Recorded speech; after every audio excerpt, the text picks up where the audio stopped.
I'm thrilled to share with you such an important video. There is no other video that I can find that deeply describes in such clarity and detail what our society has gone through around touch. And the video is almost 40 years old. And I'm amazed that I found it. Actually, it was shared with me with other colleagues, and it was lost. And I went and did a Google search and found it in the archives. So thankfully the family of Dr. Jessie Potter, which thank you so much for gifting that to the archives, that we can find it online now. But this video has brought so many tears to my eyes as I've shared it. I mean, I've cried as I imagine clients struggle so much with touch and then wonder, like, why is it so difficult? What's happened? Why did I feel disconnected with touch and with my family? Especially men clients who really struggle with that. And with women as well, wondering, like, why is it with my, let's say if they have a male partner, why is it that I can't kind of get that same touch that I'm used to, that I'm comfortable with? Well, this is the video that beautifully describes and explains what has happened to children and how as we get to this place where, again, also men have a deep fear around arousal and sexualization of their cuddle sessions, why we need more touch in the world and why we exist, why this industry, this platonic touch and cuddle industry exists. And hopefully this video will shed light to that. So bear with the video. It is, again, very old. Not very old. I mean, for some of you it's older than many of you. I'm a little bit older than this video, so I don't think of myself as very old. All right, so we'll get started with it. A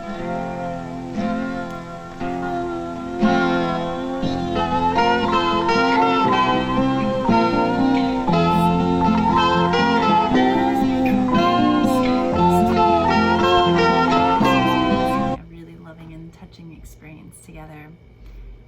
This is how it should be. Right? Touch should come freely. Imagining grandpa, right? Grandpa giving and being very loving towards grandson, playing, using touch in a way to connect. Beautiful.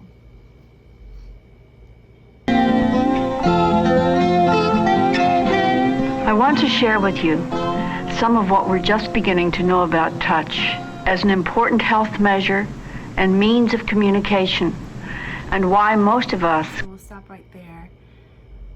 Really important. I mean, what was just said, the first line is how touch is a health measure and a means of communication. It's like we gotta start from the beginning. Touch is essential for health. I was using touch as medicine for a while. It is an important part of how we exist in society. We need it. If you have a desire for touch, it's not that you're needy, it's not something's wrong with you. It is an essential part of what it means to be human. You need it. I need it. It feels good. It's also really good for our immune system. And you can look up and Google later if you'd like what touch does for us. And it's also a fantastic way to communicate when you don't have words. Touch can be a really great way to tell someone you care. I think we kind of know that. But just as a reminder, like if you forget, I don't have anything to say, touch can be part of that if it's with consent. So let's continue. Can only reach out and touch a very few people in a very few ways. Here in the rich... Right there is a real powerful line as well. Touch is really only in our society available to a few people in very few ways. And that's devastating, sad. Again, why also this industry, my industry, is still like underground in a lot of ways. There's a lot of shame around seeing someone like me or seeing anyone for touch. Unless like massage is more accepted, but it's really hard to access. I'll continue listening. Oops. Country in the world, our richest sense, the sense of touch, is rigidly suppressed by a set of unspoken taboos. It's suppressed. I know that sounds maybe like, what? Sometimes we often think of touch being a choice, but there is an element where it's been suppressed societally. It's kind of outside of your hands. You have to actively work against it, that suppression, if you want touch. It has a lot of taboos. It's not to be something that's, invited to experience for a lot of people. All right, let's continue. We're just beginning to acknowledge people's need, their hunger for loving, caring touch that is affirming, relaxing, and healing. That's what I do. If there was a line in this video, that's it. Touch that's affirming, relaxing, and healing. Oh my gosh. When I heard that, I'm like, she's talking about us. Like, this is it. It's so exciting. It was like thrilling for me. But wait till what she says next. I'm gonna actually go back so you can hear this again, because it's like what we've been saying forever. Listen to what she says about this, the quality of the touch that's missing in society. Going back. All right, here we go. To acknowledge people's need, their hunger for loving, caring touch that is affirming, relaxing, and healing, especially touch that makes no demands for the sexual satisfaction of the toucher. Oh my gosh. Like, boom, like that line, holy moly, this is what we've been saying. Like, I was like, that makes no demand. A touch that demands nothing, no pressure, no expectations, nothing sexual. Now, maybe you're one of those people who's like, wait, but I kind of like that. That's okay. Like, not the demand part, but that sex is nice and feels good, and if you're a sexual being, kudos to you. But that there's a possibility for a touch that's effective, that's affective, like affectionate, that's loving, healing, relaxing, with no demands for the sexual satisfaction of the toucher. Yeah. If that is foreign to you, this video is going to explain which direction it is. It's going to explain why. If touch for you without any sexual stuff is foreign, that was done on purpose. Wait till you hear more. Okay, let's keep going.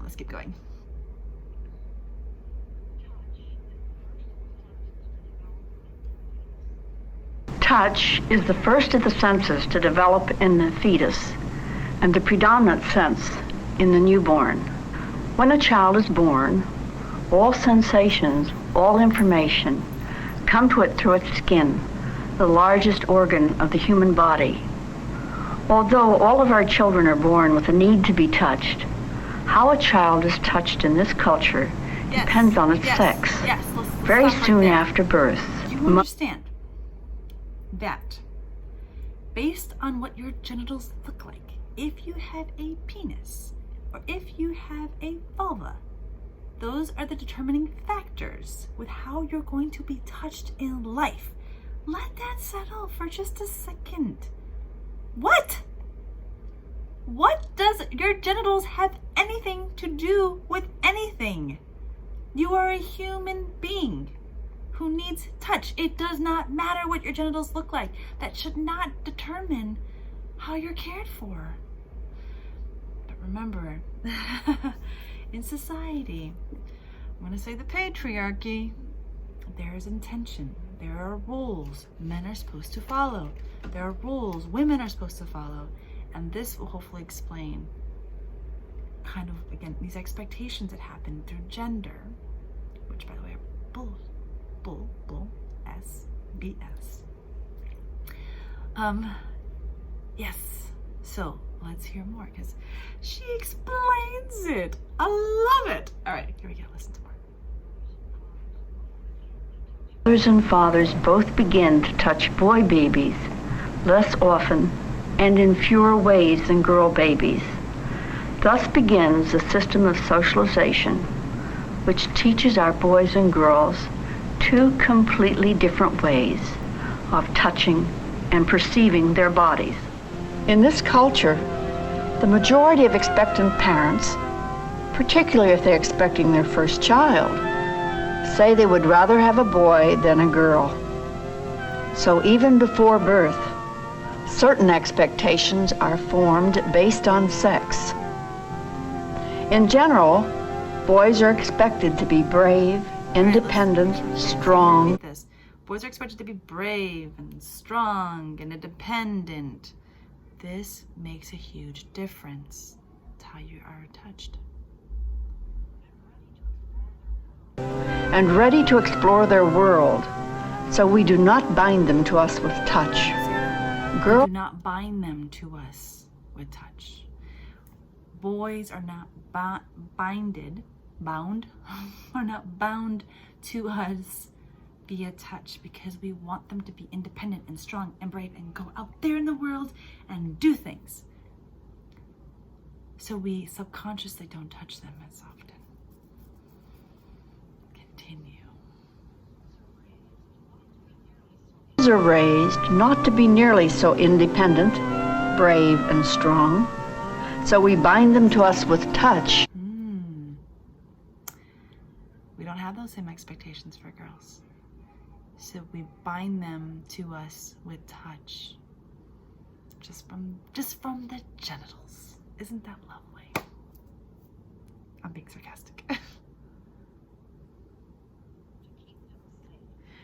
To keep them safe. To keep them safe. General. What's that part? Let's go back. Not to be nearly so independent, brave, and strong, so we bind them to us with touch to keep them safe. Generally, we don't want them to be strong and brave and independent in the same way we want boys to be. So we want to take care of them and protect them. We use touch. Gosh, my goodness. We use touch to keep them safe. It makes me think. Maybe we got too much touch. No, just kidding. But just see if, again, in that moment you're like, struggling with touch. Again, because we often think we're using touch pragmatically to keep people safe, to keep children safe, or to push them and to get them out there in the world. That's some deep stuff. All right, so then we're gonna watch this. Watch how they treat this kid. Which, again, this is gonna be all normal. You're gonna all look at it and go, of course, I did that with my own kids. I threw my kids, but listen to what she says about it. Boys are jostled, bumped, and tossed about. Girls are more likely to be stroked, caressed, and cuddled. All right, let me stop. When a boy is born, we're gonna cut this video here. I just want you to again to just receive this. Take it back. Take it right there. Leave it right there. Receive this. This is the beginning. You may be 40, 50, 60 years old and hungry for touch, and hungry to be that kid again whose parent, instead of throwing you, just held you when you were sad. This is where we're at. It's hard. I get it. I completely get it.